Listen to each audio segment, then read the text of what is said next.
As Ben said, I'm Tiffany Stryk, and I'm with Dell. I've only been there about 4 months, so when Diane approached me and said, would you be willing to do a case study on an obstacle that you may have overcome, I thought, well, I got the job, but I'm not really sure what other obstacles I have set up yet. So I thought that I would really talk about how you evolve your customer experience strategy to the evolving needs of your organization. So whether you're like me and you're new to your organization, or you've spent the bulk of your professional life driving CX at your organization, it's always helpful to just take a step back, look at your strategy, and grade yourself on both how effective are you and how is your strategy aligned to the evolving needs of your corporate strategy. So today I'll just walk you through a quick framework that I've been using in my 4 months for developing the strategy, with a bit of requirements that I'm using along the way, as well as questions that I've been asking myself to make sure that the strategy is specific to Dell. And then I'll walk you through 3 quick examples of some opportunities that I've found at Dell where we can make some changes and do some exciting things.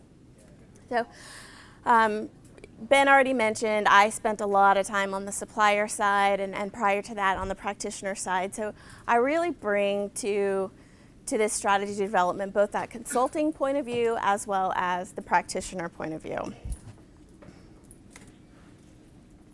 I'm sure most of you are already quite familiar with Dell. You're probably most familiar with their business in the personal PC space. I work in the Enterprise Solutions group, which are more complex systems. Think those types of solutions around servers, networking, storage. This is an increasing focus at the Dell organization, and Dell has made a number of acquisitions to support that strategy. You may have heard of one that's currently underway. It's a teeny tiny acquisition with EMC that probably will shake up my life as well as the entire industry. So lots of exciting change and lots of evolving requirements and needs at Dell. So as I've approached the strategy, again, thinking about both those 2 points of view, it's great to be able to take the best of both worlds, right? In our consulting space, consultants often really get to live in a world of best practices, right? We have the ability to look at an academic point of view. We have experience across a vast range of organizations. And I see our practitioners really focused on how do I drive forward momentum within my own culture, within my own organization. And that's an important distinction. You know, think of building a house from new construction versus a remodel. Consultants really have the ability to jump in. They can be quick, agile, jump in, look for those quick wins, and that's great because that helps us show value and demonstrate quick wins and show worth to executives, especially in that phase where we're really building our foundational program. But we're also thinking about, from a practitioner point of view, where within the organization can I have the greatest impact? Who can I leverage? Who is like-minded? Where are my allies? And so I've been really sussing that out across Dell as well. And you know, lots of consultants and vendors, we have lots of tools available to us, and there's so many fantastic ones. But at the end of the day, practitioners, we're really just focused on driving action.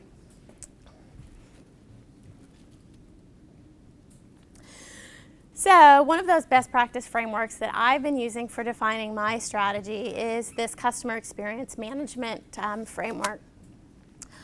Really, it's critical for you to understand the relationship between your employees, your customers, and your value chain. And understanding that relationship then allows you to build and manage your customer experience program. Each of these sort of tenets here, engagements, insights, action, embedment, I'll walk you through those and walk you through what that really means in more practical terms, as well as the questions that you need to be asking yourself to make sure that the strategy that you're forming is specific to your org. The first stage is engagement. As you might imagine, this is where I've spent the bulk of my time in my 4 months. this is where you're really setting yourself up for success. You're doing some foundational work, you're setting your goals, your strategy, you're thinking about how you're going to actually govern your program, manage your program, as well as how are you going to develop your roadmap. But there's a lot of questions that you need to ask yourself in this stage, and this is where you really do a lot of that sort of looking around like Dana was talking about in the previous session. You know, do I have executive leadership sponsorship? Where do we sit within the organization?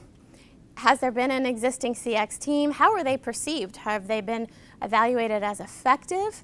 Any context there is helpful. You also want to, again, look at how this is aligned to your corporate strategy. And lastly, look for other initiatives that either might be competing or are initiatives that you can also leverage. Our second phase here is insights. And full disclosure, I come from market research, so I could talk ad nauseum about all of the different insights that are available and the merits of each. But at the end of the day, no matter if you have an NPS study or if you're collecting a transactional call center study or you're scraping the web for social media, the real takeaway here is make sure you're getting that feedback. You cannot drive and deliver a customer experience program if you are focused on what you think is best for your customer based on your own thoughts and perceptions about what they might need and what their expectations are. So here again, though, there's some important questions to ask yourself and some basics. Do you know who your customers are? That might even be a more difficult question for you if you're in the B2B world. Do you know all of the interactions that happen within your experience? So thinking about that customer journey and context both before their interactions and post, where Bruce was talking about their journey beyond just filing a claim. Do you even know your own journey within your own control? Do you understand what's actually driving their loyalty?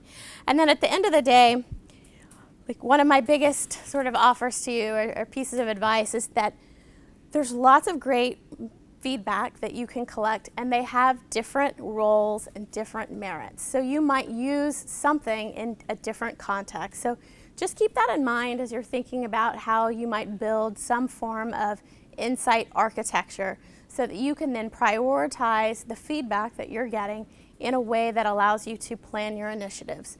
Is this from strategic assessment? Is this a transactional study? A touch point? Knowing where they fit within the whole framework of their journey is critical to building this out. An action, the mighty stage of action, this is where you're really able to articulate and demonstrate your value to executives. And in fact, beyond executives, oftentimes understanding just what the NPS score, this is CX, right? This is where it starts and beginnings. What are you doing on behalf of the customer? What initiatives do you have in place? How are you prioritizing what initiatives you have? So you actually need to think about this when you're developing your strategy and understanding, what resources you have available. Do you have a team of folks who are ready to then action and to take some of these initiatives and lead cross-functional engagements? Do you have staff resources, funds to go and drive improvement? This will all shape your ability to effectively drive action. And one of the newer and very exciting pieces of action that I've added here is just thinking about that experience innovation component. This is where CX really gets exciting, and so rather than thinking about break fix, this is where we're thinking about how do we really differentiate and create an experience that is specific to their expectations and needs. But here again, you're going to have to assess the maturity of your organization to know if they're actually ready to jump into a CE-driven model.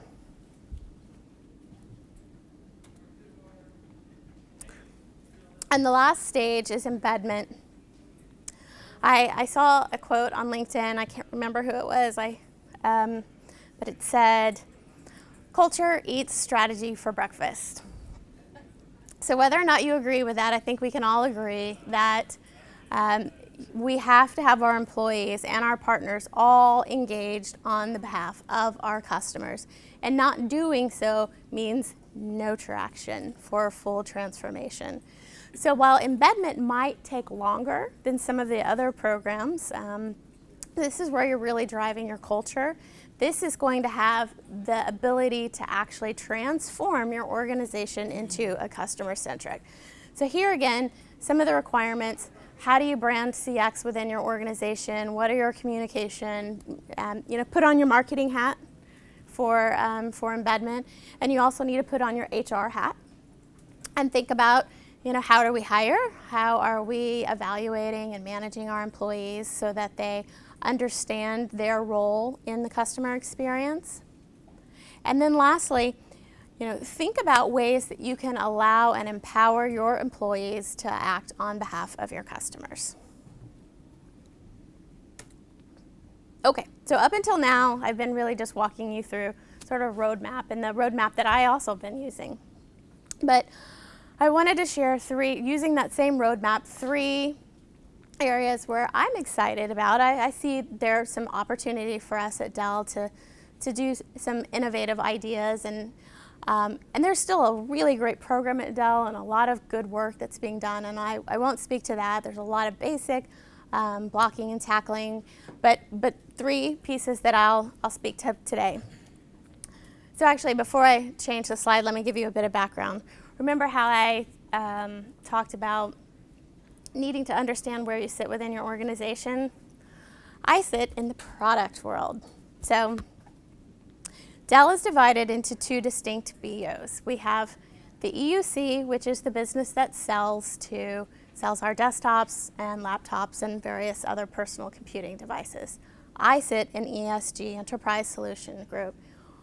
We then have a shared service model down the middle, and because of that, it causes a unique organizational environment. And and I'm sure we could talk all day about the merits of CX sitting in product, but I was, make lemonade, right? So there are some cool things that I'm going to do by sitting in the product world, and one of them is I'm so excited to really build a formal process for aligning our UX teams and our CX teams.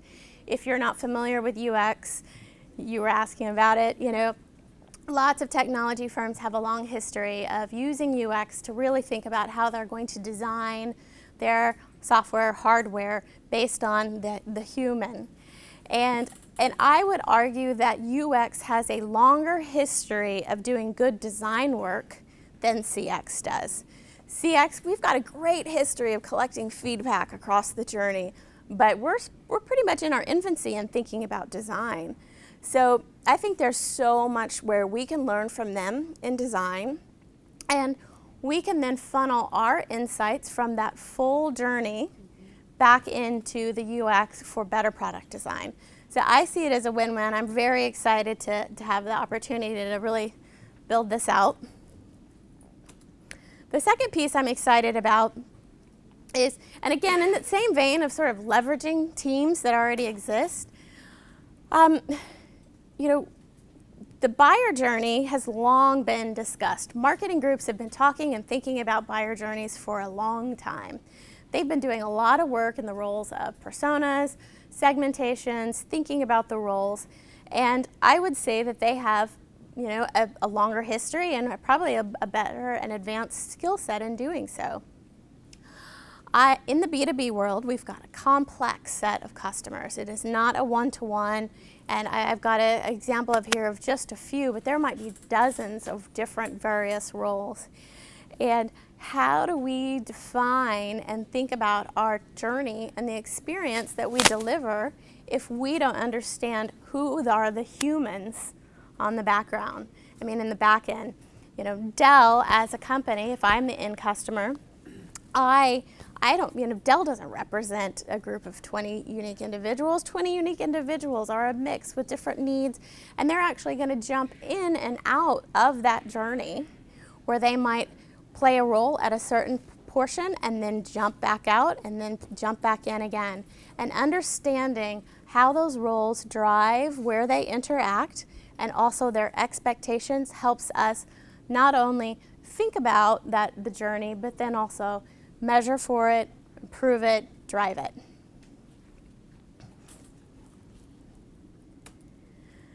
And then lastly, it took me about 2 hours on my second day at Dell to get thrown into a meeting that was a 3-hour review of operational metrics.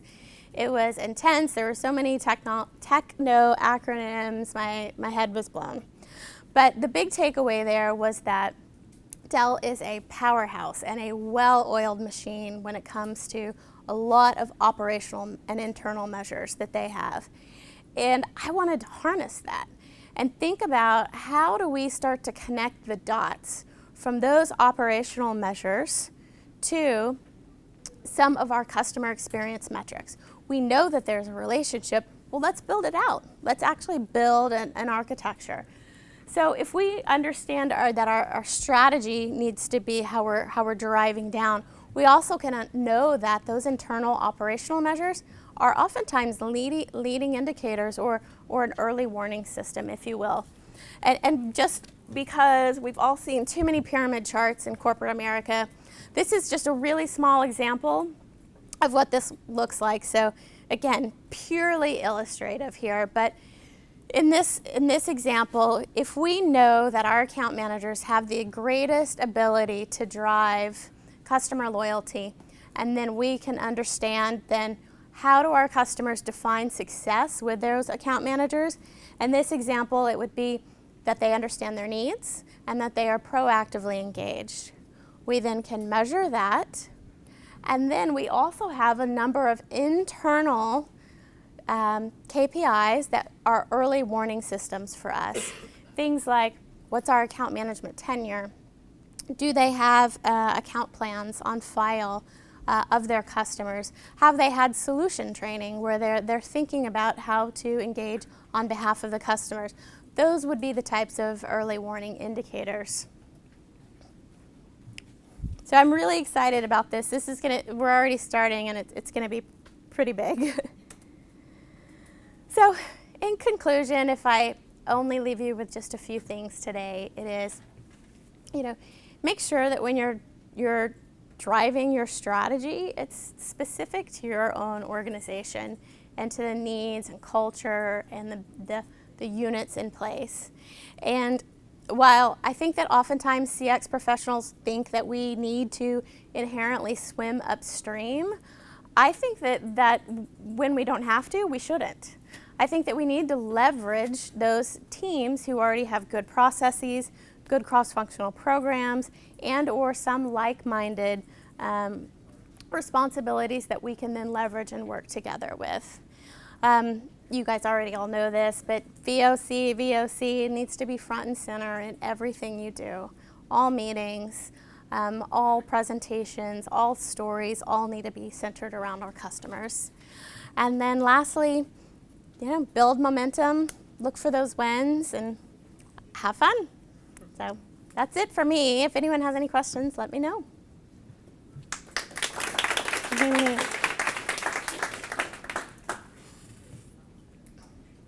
Okay. So I know that you might have referenced this a little bit, but I think there are other groups within Dell called customer experience. Mm-hmm. So just a little bit about kind of infrastructure and how or if you guys work together. Can you talk about that a little further? Yeah, actually. Could you summarize the question? Sure. There are a number of CX teams at Dell, and how are we currently working together?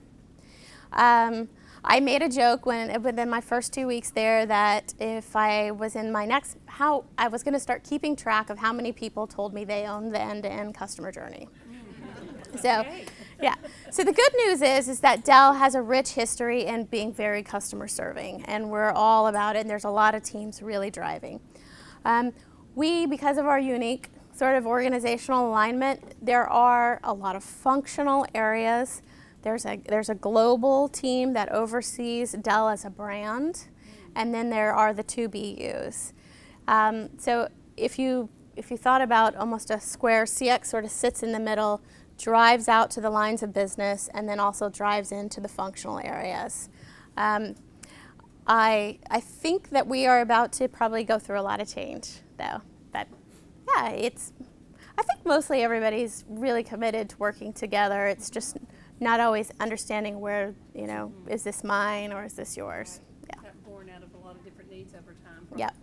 Yeah, and I actually asked someone at USAA that recently, and he said that it, has over time, it centralizes and then it breaks back up, but it centralizes and breaks back up. So, yeah.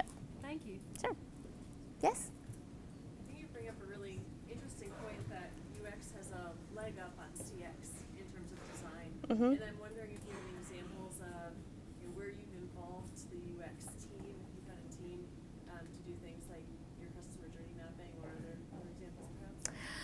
Well,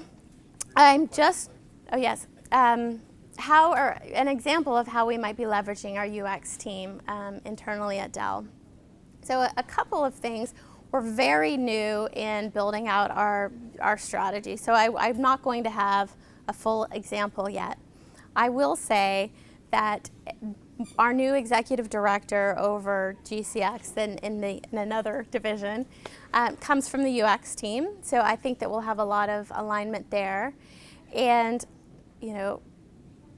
I've positioned it to the UX team, like, let's figure out how to really bring your design skills into driving back into our product core teams, and then also out to the full customer journey. So I'll report back at the next one. Any other questions? I have a question. Okay. Do you, within enterprise, do you segment based on the size of the enterprise of your customer? Is that how you, and then do you kind of build the journeys out based on the size of the customer, or how do you differentiate your? So we have a number of ways that we can segment and do segment, basically, depending on the need. Size is one of them.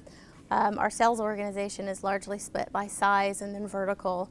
We also have, rather than like financial or employee size, we have size of data center or size of servers.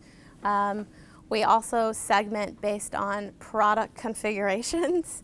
So there is the sort of one-off, there's also the high volume workloads, there's the converged and integrated type systems, and then there's the fully baked solution. So there's a lot. So we're actually doing some journey work right now, and we're segmenting across those configuration sets, and then below that by size.